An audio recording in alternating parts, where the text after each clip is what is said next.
سلطان الہند عطائے رسول عربی خواجہ خواجگاں حضرت خواجہ معین الدین چشتی اجمیری رحمۃ اللہ تعالی علیہ اپنے پیر و مرشد حضرت خواجہ عثمان ہارونی کی بارگاہ میں کم و بیش 2.5 سال تک حاضر رہے۔ آپ کا عالم یہ تھا کہ آپ ایک غلام کی طرح ہمیشہ آپ کے ساتھ ساتھ رہتے، ساری رات محض اس خیال سے جاگتے کہ کہیں پیر و مرشد کو کسی چیز کی ضرورت نہ پیش آ جائے۔ ایک بار کا واقعہ ہے کہ حضرت خواجہ عثمان ہارونی رحمۃ اللہ تعالی علیہ اپنے وطن نیشاپور سے باہر تشریف لے گئے۔ سرکار خواجہ اجمیر کا معمول تھا کہ وہ ہمہ وقت اپنے پیر و مرشد کے ساتھ رہا کرتے تھے۔ اس مرتبہ بھی سفر کے دوران آپ اس طرح شیخ کے پیچھے پیچھے چلتے رہے جیسے کہ غلام اپنے آقا کے ہمراہ ہو۔ حضرت عثمان ہارونی رحمۃ اللہ تعالی کا تمام سامان سرکار خواجہ اجمیر کے سر پہ تھا، اور آپ اس سعادت سے اس قدر نازاں تھے کہ جیسے دولت کونین ہاتھ آ گئی ہو۔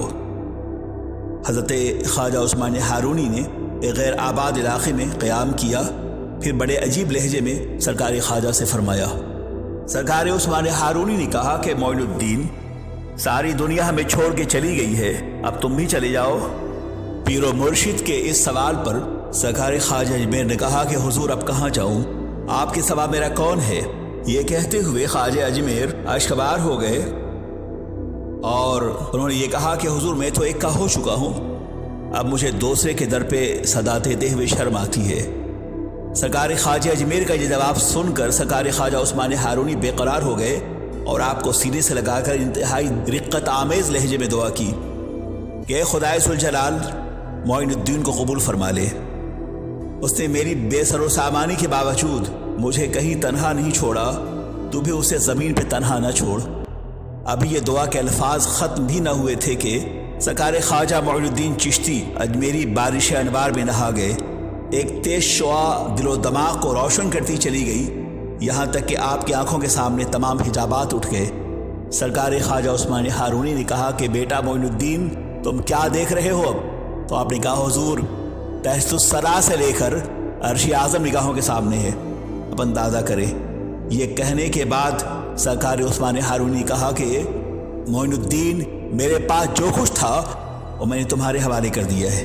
اس حوالے سے ایک اور روایت یہ بھی ملتی ہے کہ سرکار خواجہ عثمان ہارونی حضرت خواجہ معین الدین چشتی اجمیری کو لے کر مکہ معظمہ حاضر ہوئے، اور خانہ کعبہ کا طواف کرنے کے بعد سرکار عثمان ہارونی نے بلند آواز میں فرمایا، الہ العالمین، معین الدین حاضر ہے، اپنے اس عاجز بندے کو شرف قبولیت عطا فرما۔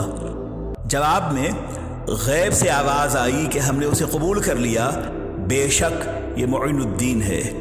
مکہ معظمہ کے قیام کے بعد سرکار خواجہ عثمان ہارونی بارگاہ رسالت میں اپنے مرید حضرت خواجہ معین الدین چشتی اجمیری کو لے کر حاضر ہوئے۔ پھر جیسے ہی سرور کونین کی قربت حاصل ہوئی، سرکار خواجہ عثمان ہارونی نے سرکار خواجہ معین الدین چشتی کو حکم دیا کہ معین الدین، آقا کائنات کے حضور، آقائے کائنات کے حضور سلام پیش کرو۔ سرکار خواجہ معین الدین اجمیری نے گداز قلب کے ساتھ لرزتی ہوئی آواز میں السلام علیکم یا سید المرسلین کہا۔ وہاں موجود تمام لوگوں نے سنا۔ روضہ رسول سے جواب آیا، وعلیکم السلام یا سلطان الہند۔ اس کے بعد سرکار خواجہ عثمان ہارونی نے حضرت خواجہ کو مبارکباد دیتے ہوئے فرمایا کہ معین الدین، تم خوش نصیب ہو کہ تمہیں دونوں مقامات پر قبولیت کی سند عطا ہوئی ہے۔ آئندہ بت خان ہند تمہاری سرگرمیوں کا مرکز ہوگا، اگرچہ وہاں کفر کی گہری تاریکی پھیلی ہوئی ہے، لیکن بالآخر تم وہاں اسلام کی شمع روشن کرنے میں کامیاب ہو جاؤ گے، اور اس طویل و عریض ملک میں تم ہی سلطان کہلاؤ گے۔